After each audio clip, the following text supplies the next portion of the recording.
Hello, I'm Brigantia Blackbird of the Blackbird Grimoire. Welcome back to our series on the Havamal. Today we are looking at verse 119, and I'm sorry I only have two translations for you this week.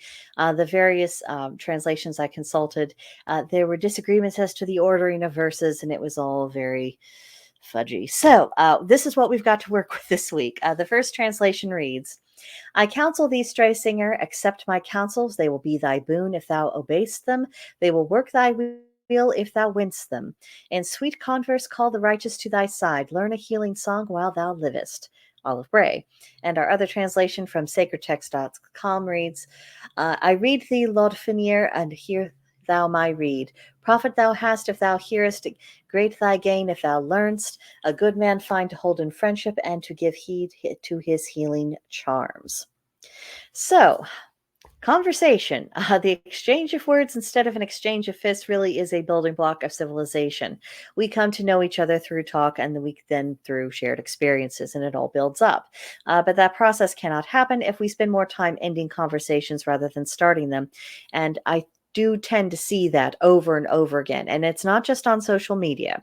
I also see this very much in in-person interactions. People are trying to make the other person go away.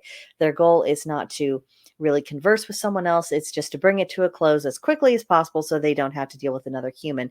And obviously, that is not going to create a conducive environment for the creation of frith or even the creation of just a general sense of goodwill. If we are going to build a bond, it has to begin with conversation, and a conversation that really helps us identify our shared interests with each other, our shared experiences, and hopefully even shared values. And that lays a foundation upon which a closer acquaintance and hopefully even a friendship can be built. And then over time, when people keep talking and they keep hanging out, then proper friendship is actually formed. But we have to begin at the beginning. And then it's interesting the verse mentioned healing, and but it was all about the healing. So healing exchanges. When someone really knows you, they can tell when you're hurting, and sometimes they know what to say that's actually going to bring you comfort. And of course, comfort isn't always about having the problem solved, or I've taken this away, and or here's your solution. You don't have to deal with it. More often than not, comfort is just about having support of I'm willing to sit with you and walk with you through this difficult moment. Sometimes that's all support is. And that can strengthen people as they take the necessary actions themselves to tackle the difficulty at hand. Sometimes you just need to know that somebody's in your corner. That can be worth a lot. And of course, you have to become a friend. This isn't a one-way street. It isn't up to the rest of the world to make all the advances and for you to decide who to accept or reject. Now, if you're a girl and we're talking about dating, that's a little bit more of a thing, but that's a different conversation. And we're not talking about common friendship here.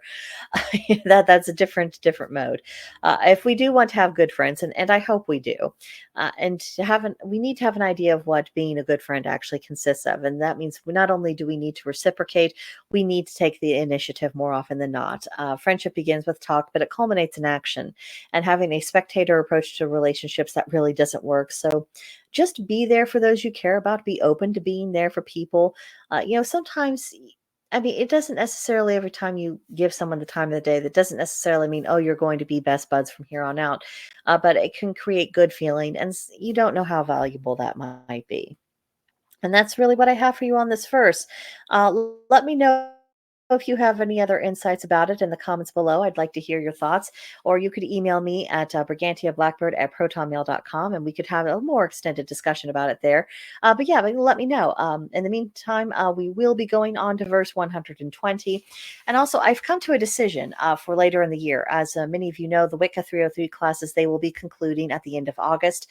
And I've been deciding what I'm really going to be doing from there on out on Fridays. So what I've decided to do is to do a second verse of the Havamal on Friday. So we'll start having, beginning in September, a verse on Wednesday and then a verse on Friday.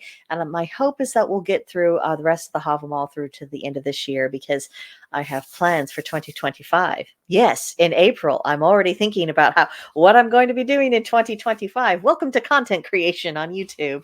But yeah, just I would like you to be aware that that's absolutely on the docket. But again, that's not the business of today. Let me know your thoughts about this verse, and we'll just have a chat about that. But thank you so much for watching, and I will see you guys in the next one.